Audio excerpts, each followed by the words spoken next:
Land use is number 2 as a source of greenhouse gases.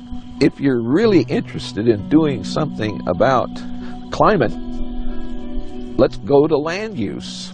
If we don't get sustainability in agriculture first, it's not going to happen. I'm Mark Bittman for the New York Times. If you care about sustainable agriculture, healthy eating, and, the planet, you probably should know about Wes Jackson. Such as those working on ecological agriculture. Wes is a legend, a farmer, scholar, thought leader, and activist in sustainable agriculture for 4 decades. I had the chance to speak with Wes on a recent trip to the annual Prairie Festival in Salina, Kansas, which is pretty much the grain heartland of America.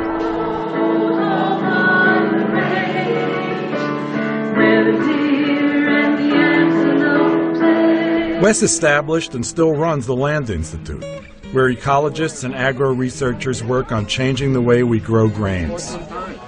We just had a fantastic weekend with probably the best weather of the year, and you had a wonderful turnout of, 800 people for something like that. Prairie Festival. What's the governing theory here? Why were people coming?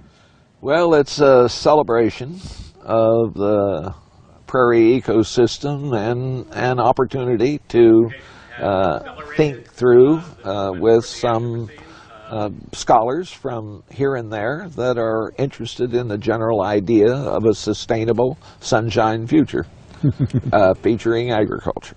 We ate some things, we drank some things that were actually made from sustainable perennial crops. That's kind of the core idea of what you've been doing, isn't it?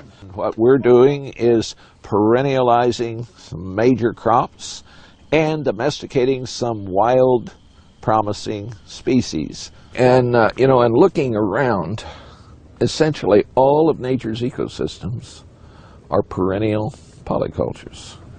And almost all of our food comes from annual monoculture, right. Which is what agriculture, with the exception of tree crops, it's what agriculture has always meant. Since 10,000 years ago. You plant every spring. Yeah. And that's a biblical tradition, and right. we have a very warm, fuzzy feeling about it, and so on. Right. But by definition, it degrades the soil. Yeah. The alternative is perennial polycultures.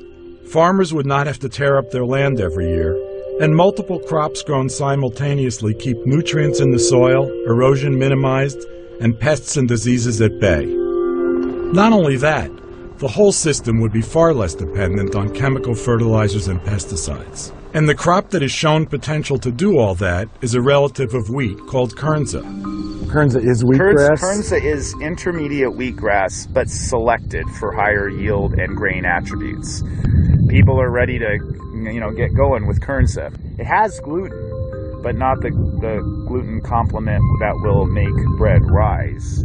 It's very complementary, though, with annual wheat flour. But is production of kernza and other perennial crops scalable? The idea here, quite literally, is to change the face of agriculture, at least of grain agriculture. And that's huge. I don't think we have to slay Goliath.